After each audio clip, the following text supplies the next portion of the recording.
अस्सलाम वालेकुम students and welcome again to Hayat Education Academy. Okay, so आज हम बहुत ही एनर्जी के साथ स्पेशली मेरा फेवरेट चैप्टर पढ़ेंगे। ओके, आज हम पढ़ने वाले हैं 10th क्लास का एक इंटरेस्टिंग चैप्टर, शहरों में कोई चांद को मामा नहीं कहता। ओके, अब तुम मुझे हॉनेस्टली बताओ, क्या तुमने कभी चांद को मामा बोला है या सिर्फ सुना है? गांव में बच्चे आज भी चांद को मामा कहते हैं, लेकिन शहरों में ऐसा क्यों नहीं होता? सोचो, ठीक है। First think about it. Okay, क्यों नहीं कहते होंगे?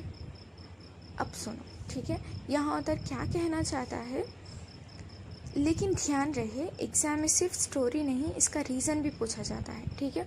और सबसे बड़ी गलती क्या होती है, स्टूडेंट्स सिर्फ लिख देते हैं, एक्सप्लेनेशन नहीं देते। इसलिए आज हम इस लेसन को पढ़ने के साथ साथ हम सीखेंगे कि आंसर क्रिएट करके कैसे लिखना है, ठीक है। ओके, अब ज़रा इस बॉक्स को ध्यान से देखते हैं। ये सिर्फ पैराग्राफ नहीं है, ये ऑथर की इमोशंस है, ठीक है। सबसे पहले मैं इसको रीड करती हूँ, तुम सिर्फ सुनो और फील करो। जी, यहाँ रहते रहते अब मुझ पर वहशत तारी होने लगी है। हर तरफ ट्रैफिक का शोर, बुलंद व बाला इमारतों का जंगल, और इन बुलंद व बाला इमारतों की तामीर और दौलत अनबार लगाने की धुन में पस्त होती इंसानियत।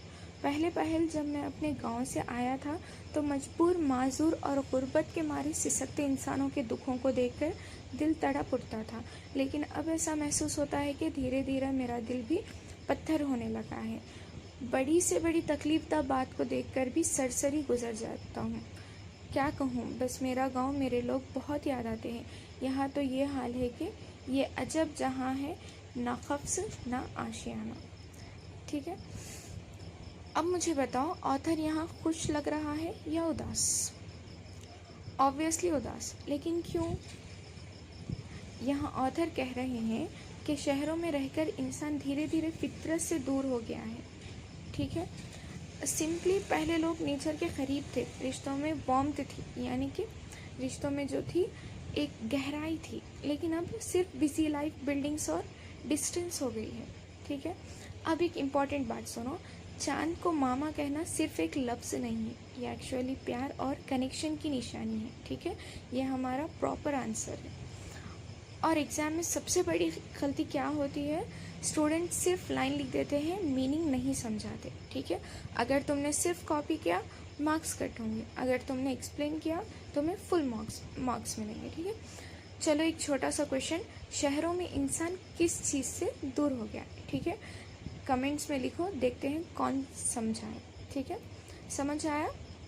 यहाँ सिर्फ पैराग्राफ नहीं, एक मैसेज है कि मॉडर्न लाइफ में हमने अपनी सिंप्लिसिटी और कनेक्शन को खो दिया, ठीक है। अब इस सबक का माखुज देखते हैं। तो इस सबक का माखुज यानी कि ये जो सबक है एक किताब से लिया गया है जिसका नाम है चेहरे याद रहते हैं, ठीक है। और इसके जो ऑथर है, इसके जो मुसन्निफ़ है, एक मशहूर शायर है जिसका नाम है मुनव्वर राना, ठीक है। सन्फ की तारीफ़। इंशा के माने पैदा करना है। इंशा या किसी हासिल मौज़ों के बारे में लिखने वाले के ख़यालात और जज्बात के अमल का परतू है। ये एक ऐसा अदब पारा है जिसमें बैक वक्त मौज़ों के बारे में फ़िक्र अंगेज़ी, ख़याल की रोनाई, तासुरात की दिलफरेब तर्जुमानी, असलाब का निखार और तसव्वुर की लताफत सभी अनासिर समोए हुए मिलते हैं। इंशाया हमारे जहन को एक ख़ास ज़ौक़ आगाही बख्शता है और हमारे जज्बात में एक इनबिसात, परवर ताज़गी और ताबनाकी पैदा करता है। इंशाया की सिन्फ में बड़ी लचक और इसके मौज़ूआत में बड़ी हमागिरी और वसाअत है। यह सिन्फ ज़हनी बेदारी और समाजी हरबे के तौर पर इस्तेमाल होती है। ओके, तो अब ये पेज देख के तुम सोच रहे होंगे, अरे ये तो बस डेफिनेशन और ऑथर है, ठीक है, ये स्किप करो। लेकिन रुक जाओ, यही जगह पे स्टूडेंट सबसे ज़्यादा गलती करते हैं, ठीक है। यहाँ इंशा की तारीफ़ दी गई है, ठीक है। सिंपल में हम इसे समझेंगे, इंशा का मतलब ही पैदा करना है, ठीक है। इंशा का मतलब क्या है? पैदा करने के होते हैं, यानी अपने ख़यालात और जज्बात को खुद से पैदा करके लिखना। सिंपल वर्ड्स में जो तुम सोचते हो, फील करते हो, उसको अपने अल्फाज में लिखना ही इंशा कहलाता है। ठीक है। अगर तुम सिर्फ रट्टा मार के लिखोगे तो क्या वो इंशा होगा? बिल्कुल भी नहीं। इंशा तब होता है जब तुम अपनी सोच यूज़ करो। ठीक है।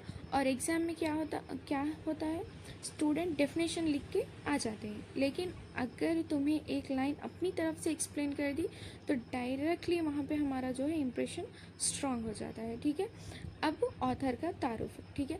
इसको फुल रटने की बिल्कुल भी ज़रूरत नहीं है। ठीक है। यहाँ पे ऑथर की तारीफ़ को, ऑथर ये जो शायर का तारुफ होता है, इसे ज़्यादा रटने की ज़रूरत नहीं होती। इसमें जस्ट एक 3-4 इम्पॉर्टेंट पॉइंट्स होते हैं जिसे हमें एक बार बाय हार्ट करना है, समझना है। ठीक है। यहाँ पे मेन इम्पॉर्टेंट होता है उनका नाम, उनका स्टाइल और उनकी ख़ास बात। ठीक है। और उन्हें अगर कोई अवार्ड से नवाजा गया है, उन्हें तबके से नवाजा गया है, तो हमें वो याद रखने की बस ज़रूरत है। ठीक है। अब चलो बताओ, इंशा में सबसे इम्पॉर्टेंट क्या है, रट्टा या अपनी सोच? ठीक है। इसका जवाब आप कमेंट्स में लिखिए। ओके, समझ आया? ओके, सो यहाँ पे हमें नेक्स्ट इब्तदाइया दिया गया है, जिसमें यहाँ पे एक जो है एक मैसेज देना चाहता है। ओके स्टूडेंट, जस्ट एक सेकेंड के लिए आप इमेजिन करो, आप एक पीसफुल गांव में रहते हो। ओके, जहाँ पे फ्रेश हवा है, सिंपल लोग हैं और सुकून वाली लाइफ है। और अब इमेजिन करो, अचानक आप एक बड़े शहर में शिफ्ट हो जाओ। ठीक है। वहाँ पे लाइट ज़्यादा, बिल्डिंग ज़्यादा, लेकिन सुकून।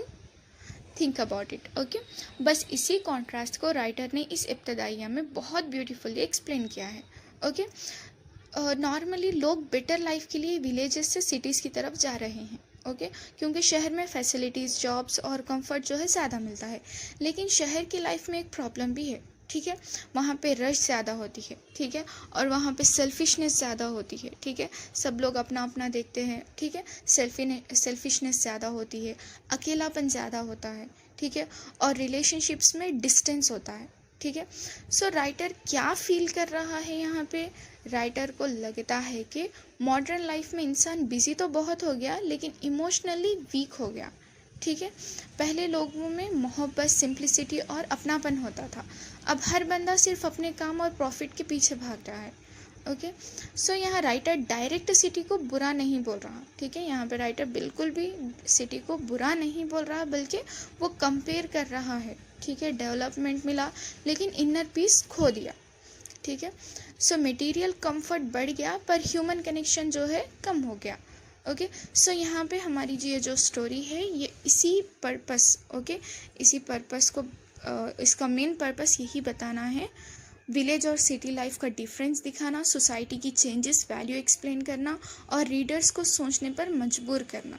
ठीक है। सो स्टूडेंट्स, इस इंट्रोडक्शन से हमें एक इम्पॉर्टेंट मैसेज मिलता है, सिर्फ मॉडर्न बनना इनफ नहीं होता, इंसानियत और रिलेशनशिप को बचा के रखना भी इक्वली इम्पॉर्टेंट होता है। ठीक है। यही इमोशनल और सोशल कॉन्फ्लिक्ट जो है आगे स्टोरी में और क्लियरली डेवलप होता है। ठीक है। तो हमारा इब्तिदाइया कुछ इस तरह है, मैं पहले रीड करूँगी, फिर आपको एक्सप्लेन करूँगी। ठीक है। तो रोटी सेकने के लिए माँ जब सूखी गीली लकड़ियों को सुलगाती तो पसीने पसीने हो जाती थी, और इस मुक़द्दस पसीने के ख़तरे रोटियों में जज्ब हो जाते थे। शहर ने मुझे बिरयानी खिलाकर रोटी की लज्जत छीन ली, दूध के डब्बों ने माँ के दूध का जायका छीन लिया। आज भी गाँव में एक आदमी की मौत को गाँव की मौत समझा जाता है। तेज़ रोशनियों में नहाई हुई सड़कें, ऊंची इमारतें, मगर बंद बंद से मकान, कमरे मसनूई ठंडक और फूलों से आरास्ता, दरीचे बंद, रास्ते गाड़ियों से भरे हुए, गुजरना दुश्वार, इतनी उलझने के संवरना दुश्वार, इतना बोझ के मरना दुश्वार, इतनी जल्दी के ठहरना दुश्वार। जब ज़िंदगी इतनी तेज़ रफ्तार हो जाएगी तो फिर कैसी रिश्तेदारी, कैसा खुलूस, कैसा एहतराम, क्या ज़रूरत है चंदा मामा से मिलने की, गुफ्तगू करने की। आइए देखें कि मुसन्निफ़ ने किस तरह दीही ज़िंदगी और शहरी ज़िंदगी का खाका इस सबक के ज़रिए खींचा है। तो मुसन्निफ़ यहाँ पे क्या कहते हैं, तो वो मुसन्निफ़ अपनी माँ की मेहनत और मोहब्बत को याद कर रहे हैं यहाँ पे, और वो कहते हैं माँ चूल्हे के सामने बैठकर जब रोटी पकाती थी, गर्मी की वजह से जो पसीने में भीग जाती थी और उस पसीने के ख़तरे रोटियों में जज्ब हो जाते थे, यानी उस सादी रोटी में सिर्फ जायका नहीं, माँ की मोहब्बत और खुलूस भी शामिल था। ठीक है। फिर मुसन्निफ़ कह रहे हैं शहर ने लजीज और पुरतकल्लुफ़ खाने दिए, यानी कि बिरयानी, फ़ास्ट फूड जैसे शहर में अवेलेबल होते हैं, लेकिन माँ के हाथ की सादी रोटी का असल जायका जो है छीन लिया, यानी हर कीमती चीज़ दिल का सुकून नहीं देती। फिर मुसन्निफ़ आगे कहते हैं पहले हर चीज़ फितरी और खालिस होती थी, यानी कि प्योर होती थी। अब डब्बों और मसनूई चीज़ों का दौर है। ठीक है। अब हर चीज़ सिंथेटिक है। ठीक है। होममेड सिंथेटिक है। पहले जो थे नेचुरल थे पूरे। ठीक है। प्योर थे। यानी जदीद ज़िंदगी में फितरत और असल रंग धीरे धीरे ख़त्म होते जा रहे हैं। ठीक है। और फिर मुसन्निफ़ आगे कहते हैं कि पहले जब गांव में किसी का इंतकाल होता था तो एक शख्स का दुख पूरे गांव का दुख बन जाता था। सब एक दूसरे के साथ खड़े रहते थे, यानी असल इंसानियत और अपनापन था। लेकिन शहरों में क्या है, शहर ज़ाहिरी तौर पर बहुत खूबसूरत लगता है, यानी कि चमकती सड़कें, ऊंची इमारतें, मसनूई ठंडक वाले कमरे, आरास्ता मकान, लेकिन अंदर से बिल्कुल भी सुकून नहीं। ठीक है। शहर की ज़िंदगी में क्या है, हुजूम, परेशानी, उलझने, दौड़ भाग, ठीक है, बहुत ज़्यादा होती है। इंसान आराम तलाश करते करते सुकून खो बैठता है। ठीक है। और मुसन्निफ़ आगे कहते हैं ज़िंदगी इतनी पेचीदा हो गई है कि मसाइल हल करना मुश्किल, सुकून पाना मुश्किल, चैन से जीना मुश्किल हो गया है। ठीक है। हर शख्स दौड़ में लगा हुआ है, किसी के पास रुकने का वक्त तक नहीं। आज इंसान के पास सहूलतें तो है, लेकिन सुकून और फुर्सत नहीं है। मुसन्निफ़ सवाल उठाते हैं अगर ज़िंदगी इतनी तेज़ रफ्तार हो जाए तो रिश्तों का एहतराम कैसे रहेगा, मोहब्बत और खुलूस कब पैदा होगा। तो ये बचपन की मासूमियत। तो इसी तरह से चंदा मामा से मिलने की, गुफ्तगू करने की क्या ज़रूरत है, वही यहाँ पे मुसन्निफ़ कहते हैं ये बचपन की मासूमियत और फितरी ज़िंदगी की अलामत है। ठीक है। हम बचपन में कहते थे, बचपन में जो मासूमियत थी, फितरी ज़िंदगी थी, उसकी अलामत थी। लोग फितरत के करीब रहते थे, घर वालों के साथ वक्त गुजारते थे। लेकिन मुसन्निफ़ यहाँ पे क्या कहना चाहता है, तरक्की बुरी बात नहीं है। ठीक है। इसका पैगाम क्या है, मुसन्निफ़ क्या देना चाहता है, तरक्की बुरी बात नहीं है, लेकिन अगर तरक्की की वजह से मोहब्बत, खुलूस, सादगी, इंसानियत ख़त्म हो जाए तो ऐसी तरक्की नामुकम्मल है। तो लिहाजा ये पैराग्राफ हमें बताता है कि असल खुशी पुरतकल्लुफ़ ज़िंदगी में नहीं, बल्कि सादगी, अपनापन और जज्बाती रिश्तों में होती है। ठीक है। I hope you understood. तो पहला पैराग्राफ शुरू करने से पहले यहाँ पर शायर ने जो है एक मिसरा कहा। ठीक है। शहरों में कोई चांद को मामा नहीं कहता। तो मुसन्निफ़ यहाँ पे क्या कहना चाहते हैं, मुसन्निफ़ यहाँ कहना चाहते हैं शहर की ज़िंदगी इतनी मसरूफ़ और मसनूई हो गई कि लोग फितरत और बचपन की मासूमियत भूल गए हैं। पहले बच्चे प्यार से चांद को चंदा मामा कहते थे, लेकिन अब शहर में किसी के पास इतना सुकून और वक्त नहीं। ठीक है। यानी कि शहर ने इंसान से फितरत से मोहब्बत छीन ली है। ठीक है। तो बढ़ते हैं हमारे पैराग्राफ की तरफ। पहले मुसन्निफ़ कहते हैं ये मिसरा मेरी समझ में इस वक्त आया जब मैं शहर आकर बस गया और शहर की आबो हवा, मिजाज और मामलात से मानूस भी हो गया। ठीक है। तो यहाँ पे थोड़े हार्ड वर्ड्स है जिसकी मीनिंग मैं आपको बताऊंगी। आबो हवा यानी कि माहौल और फ़िज़ा, मिजाज यानी कि रवैया और तरीक़ा, मामलात यानी कि रोज़मर्रा के जो हमारे काम होते हैं उसे मामलात कहते हैं, और मानूस का मतलब है आदत हो जाना। ठीक है। तो मुसन्निफ़ कह रहे हैं जब वो शहर में रहने लगे और धीरे धीरे शहर की ज़िंदगी का आदमी बन गए तो उनको इस जुमले का असल मतलब जब समझ में आया। जैसे कोई गांव का इंसान पहले शहर में आए तो सब अजीब लगता है, फिर धीरे धीरे वही ज़िंदगी की आदत हो जाती है। ठीक है।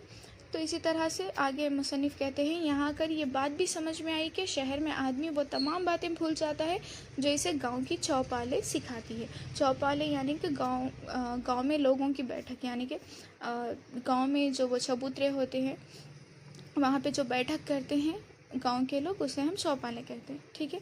तो मुसन्निफ़ यहाँ पे कह रहे हैं शहर में आकर इंसान मोहब्बत, मिलजुल कर रहना, दूसरों का ख्याल रखना, एहतराम करना जैसी ये जो अच्छी बातें हैं इसे जो है भूल जाता है, जो कि उसे गांव सिखाता है। ठीक है। तो वो शहर आकर ऐसी ये बातें भूल जाता है। तो गांव में लोग एक दूसरे के दुख सुख में साथ देते हैं, लेकिन शहर में लोग ज़्यादा तन्हा हो जाते हैं। तो इसी तरह से मुसन्निफ़ आगे कहते हैं, और ये भी ज़रूरी है क्योंकि शहर के अपने क़वानीन होते हैं और अपना मिजाज होता है। क़वानीन यानी कि उसूल, रूल्स, ठीक है। मिजाज यानी कि तरीक़े और रवैये। तो मुसन्निफ़ यहाँ पे कहते हैं शहर की ज़िंदगी अलग होती है। शहर में जो है वक्त की पाबंदी, मसरूफ़ियत, तेज़ रफ्तारी बहुत ज़रूरी होती है, ठीक है। इसीलिए इंसान को शहर के तरीक़े के मुताबिक ख़ुद को बदलना पड़ता है। यानी शहर का निज़ाम ही ऐसा होता है कि इंसान धीरे धीरे उसी रंग में ढल जाता है, ठीक है। गांव और शहर के रस्म व रिवाज और रहन सहन में भी बहुत फ़र्क होता है, ठीक है। ये फ़र्क आप लोगों को बेहतर मालूम है।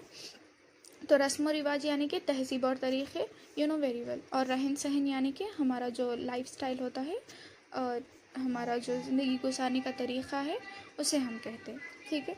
तो मुसन्निफ़ बता रहे हैं कि गांव और शहर की दोनों की जो है सोच, तहज़ीब, रहने का अंदाज़, आदतें बिल्कुल भी अलग होती है। वो बिल्कुल एक दूसरे से मुख्तलिफ होती हैं, ठीक है।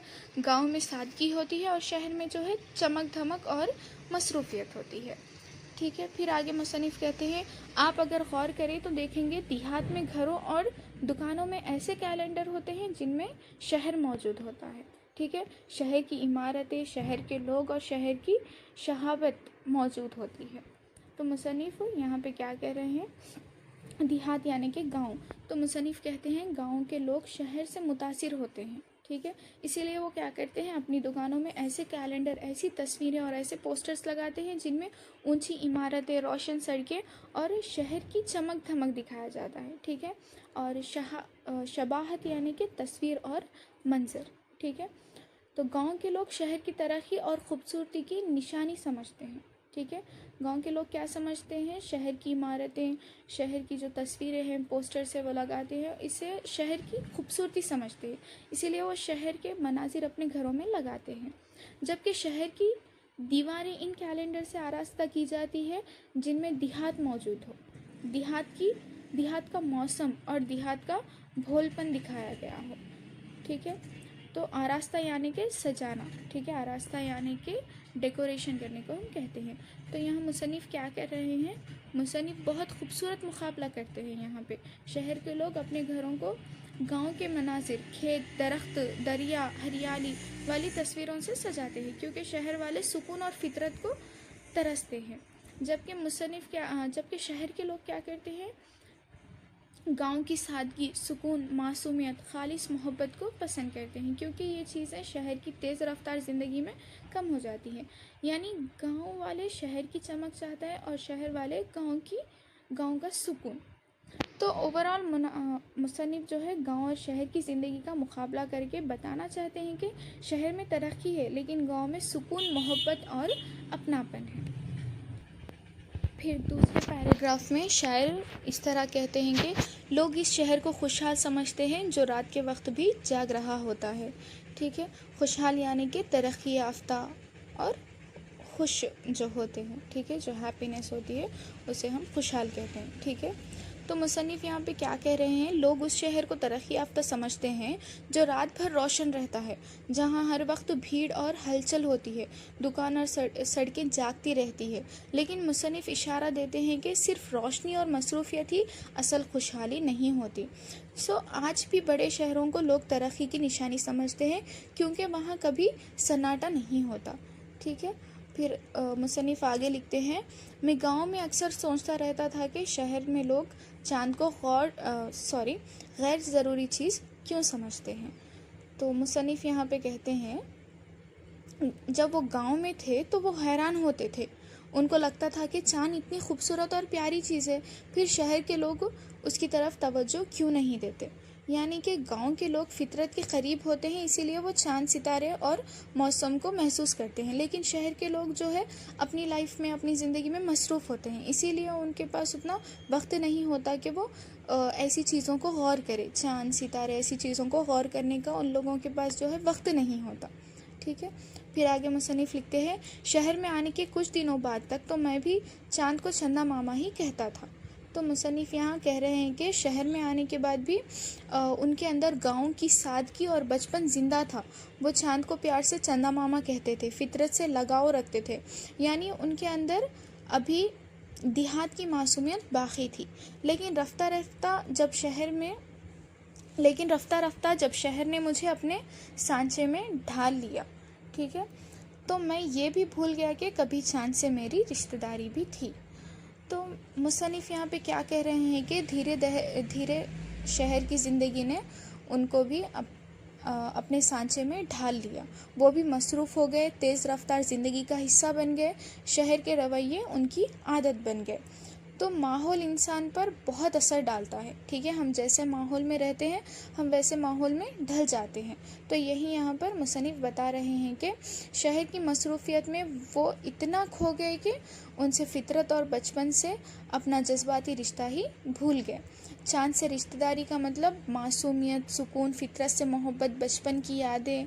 तो शहर की तेज़ रफ्तार ज़िंदगी ने मुसन्निफ़ से उनका जो अंदर का मासूम इंसान था वो छीन लिया था। तो ओवरऑल इस पैराग्राफ का मरकज़ी ख़्याल यही है कि मुसन्निफ़ यहाँ बताना चाहते हैं कि शहर इंसान को तरक्की तो देता है, लेकिन धीरे धीरे उसकी सादगी, फितरत से मोहब्बत और जज्बाती लगाव जो है वो छीन लेता है। तो ये पैरा हमें यही एहसास दिलाता है कि इंसान जितना भी मसरूफ़ हो जाए, उसे फितरत और अपनी मासूम यादों से रिश्ता कभी नहीं तोड़ना चाहिए। मुसन्निफ़ कुछ इस तरह लिखते हैं कि अरसे बाद एक दिन गांव से मेरे मामू तशरीफ़ लाए। तो यहाँ पे मुसन्निफ़ कह रहे हैं कि बहुत दिनों बाद उनके जो मामू थे गांव से शहर आए।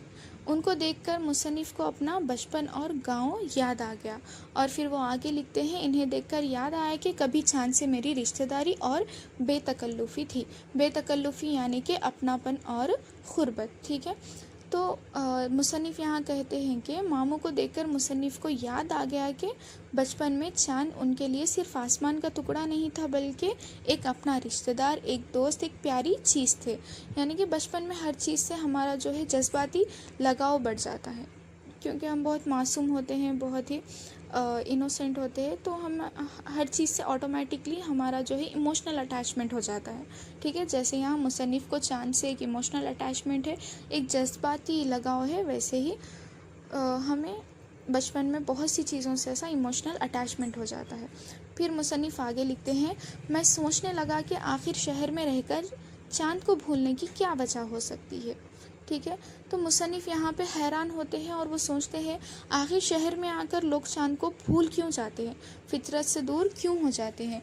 यानी मुसन्निफ़ शहर की मसरूफ़ ज़िंदगी पर सवाल उठाते हैं।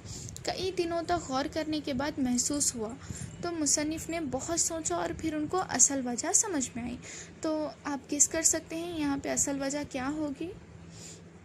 तो दरअसल शहरों में बिजली, जनरेटर और बैटरी की मुतफनी से ट्यूबलाइट, मर्क्यूरी बल्ब और रंग बिरंगी रोशनी आदमी को इतना मबहूत कर देती है। और यही शायद मेरे साथ भी हुआ, जिसकी वजह से मैंने अपने करीबी रिश्तेदार को फरामोश कर दिया। तो यहाँ पे मुसन्निफ़ कह रहे हैं कि शहर में बिजली, रोशनी, चमक धमक, रंग बिरंगी लाइट इंसान को इतना मुतासिर कर देती है कि वो फितरी रोशनी यानी चाँद को भूल जाते हैं। जैसे आज लोग मोबाइल और स्क्रीन में इतने मसरूफ़ है कि आसमान देखना भी भूल जाते हैं।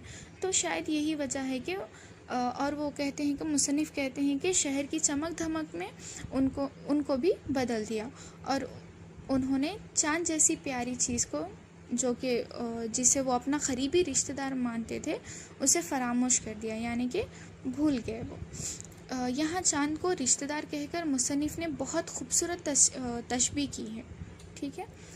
और फिर मुसन्निफ़ आगे लिखते हैं, वो चंदा मामा जिसने मुझे हर शब उजाला बख्शा। तो मुसन्निफ़ यहाँ चाँद की अहमियत बयान कर रहे हैं और कह रहे हैं कि गांव में चाँद घर को रोशन करता था, अंधेरे में सुकून देता था।